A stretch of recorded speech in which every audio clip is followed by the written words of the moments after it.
ഖബറിലെ തീ കൊണ്ടല്ലേ മോളെ നടക്കപ്പെടുന്നത്. സാന്ദർഭികമായി ഓർമ്മപ്പെടുത്തി എന്ന് മാത്രം. കേവലം 4 മജ്‌ലിസുകൾ നടത്തുക എന്നതല്ല ഹുബ്ബിന്റെ പ്രകടനം, അതല്ല ഇഷ്കിന്റെ പ്രകടനം.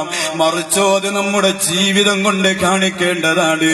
പാന്റ് ധരിക്കുമ്പോ SSFകാരൻ ധരിക്കും പോലെ ധരിച്ചോ, അതേ നെരിയാണിയുടെ മുകളിലുള്ള പാന്റ് ധരിച്ചോ.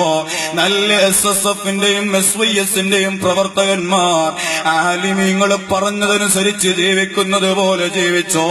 കേവലം SSFന്റെ മെമ്പർഷിപ്പ് അല്ല മോനെ വേണ്ടത്. മഹാനായ വടകര മുഹമ്മദ് ആജിത്തങ്ങൾ പറഞ്ഞല്ലോ, SSFകാര് മുഴുവനും സ്വർഗത്തിലാണ്. അത് മെമ്പർഷിപ്പ് വാങ്ങി SSFകാരനല്ല. പിന്നെയോ ശാബുൽ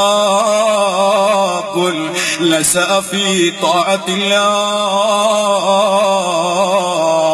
അള്ളാഹുവിന്റെ ത്വാഅത്തിലായി ചെലവഴിച്ച യുവത്വമുള്ള യുവാക്കൾ, അവർ അർശിന്റെ തണല് കിട്ടുന്ന യുവാക്കളാണെന്ന് റസൂലുള്ളാഹി സ്വല്ലല്ലാഹു അലൈഹി വസല്ലം തങ്ങൾ പഠിപ്പിച്ചതാണ്.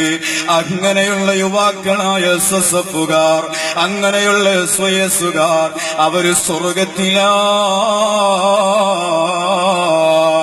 എന്റെ പ്രിയപ്പെട്ട സഹോദരന്മാരെ, അതേ റസൂലുള്ളാഹി സ്വല്ലല്ലാഹു അലൈഹി വസല്ലം തങ്ങൾ അവിടുത്തെ നമ്മൾ നന്നായി സ്നേഹിക്കണം, അവിടുത്തോട് വലിയ ഹുബ്ബ് കാണിക്കണം. എന്തിനാ റസൂലുള്ളാഹിനെ നമ്മൾ സ്നേഹിക്കുന്നത്? ആ റസൂലുള്ള നമ്മൾ സ്നേഹിച്ച കണക്കറിയുമോ സഹോദരന്മാരെ? റസൂലുള്ളാഹിക്ക് നമ്മോട് വലിയ സ്നേഹമാണ്. എത്രത്തോളം എന്ന് പറഞ്ഞാൽ റസൂലുള്ളാഹി ഞങ്ങളതാ റബീഉൽ അവ്വൽ 12 വഫാത്താവുന്നു. അവിടുന്ന് വഫാത്തായി എന്ന വാർത്ത മദീനയിലാകെ പരക്കുകയാണ്. അതേ അന്നത്തെ ദിവസം സുബഹിക്ക് നേതൃത്വം കൊടുത്തത് അബൂബക്കർ സിദ്ദീഖ് തങ്ങളാണ്. അവിടുന്ന് നിസ്കാരം കഴിഞ്ഞ് പള്ളിയിൽ നിന്ന് എഴുന്നേറ്റ് വീട്ടിലേക്ക് പോയിട്ടുണ്ട്. ആ സമയത്താണ് ലോകത്തിന്റെ നേതാവ് വഫാത്താകുന്നത്. അതേ ഉമർ ഇബ്നുൽ ഖത്താബിന്റെ നിയന്ത്രണം വിട്ടുപോയി. ബിലാൽ തങ്ങൾ ബോധരഹിതനായി പോയി. സ്വഹാബത്ത് മുഴുവനും ബോധമില്ലാതെ മദീനയിലൂടെ അലയുകയാണ്. ആ സമയത്താണ് മഹാനായ അബൂബക്കർ സിദ്ദീഖ് റളിയല്ലാഹു അൻഹു കടന്നു വരുന്നത്. അവിടുന്ന് വന്നു സ്വഹാബത്തിനെ വിളിച്ചു സമാധാനിപ്പിക്കുന്നു. അവസാനം 3 ദിവസം റസൂലുള്ളാഹി തങ്ങളുടെ ജനാസ മറവ് ചെയ്തിട്ടില്ല. തിങ്കളാഴ്ച അവിടുന്ന് വഫാത്താവുന്നു. 3ാമത്തെ ദിവസമാണ് റസൂലുള്ളാഹിന്റെ ശറഫാക്കപ്പെട്ട ശരീരം അത് 6 അടി മണ്ണാകുന്ന ഖബറിലേക്ക് വെക്കുന്നത്.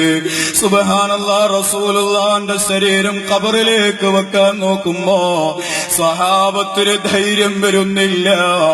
ആ ശറഫാക്കപ്പെട്ട ശരീരം ആരാണ് മണ്ണിലേക്ക് ഇറക്കി വെക്കുന്നത്? സ്വഹാബത്തിന് അത് സങ്കല്പിക്കാൻ പോലും കഴിയുന്നില്ല. പരസ്പരം ഓരോ ആളുകളും മുഖത്തോട് മുഖം നോക്കി നിൽക്കുന്നു. ഒരാളും മുന്നോട്ട് വരുന്നില്ല. കാരണം ഇത് സാധാരണ മനുഷ്യനാണോ? അല്ല, അല്ല. അസാധാരണക്കാരിൽ അസാധാരണക്കാരായ മുഹമ്മദുർ റസൂലുള്ളാഹി സ്വല്ലല്ലാഹു അലൈഹി വസല്ലം തങ്ങൾ അവിടുത്തെ ശറഫാക്കപ്പെട്ട ശരീരം ആരാണ് മണ്ണിലേക്ക് ഇറക്കി വെക്കുന്നത്? സ്വഹാബത്ത് വല്ലാതെ ബേജാറാവുകയാണ്. അതേ മഹാനായ അബ്ബാസ് റളിയല്ലാഹു അൻഹു കടന്നു വരുന്നു. അവിടുന്ന് സ്വഹാബത്തിനോട് പറയുന്നു, അല്ലയോ സ്വഹാബാ, റസൂലുള്ളാഹിന്റെ ഭൗതികമായ ശറഫാക്കപ്പെട്ട ശരീരം ഇത് മണ്ണിലേക്ക് ഇറക്കി വെക്കേണ്ടതുണ്ടല്ലോ. ഇത് മണ്ണിലേക്ക് ഇറക്കി വെക്കുക എന്ന വലിയ ഉത്തരവാദിത്വം അത് ഞാൻ ഏറ്റെടുക്കുന്നു. നമ്മുടെ സദസ്സിൽ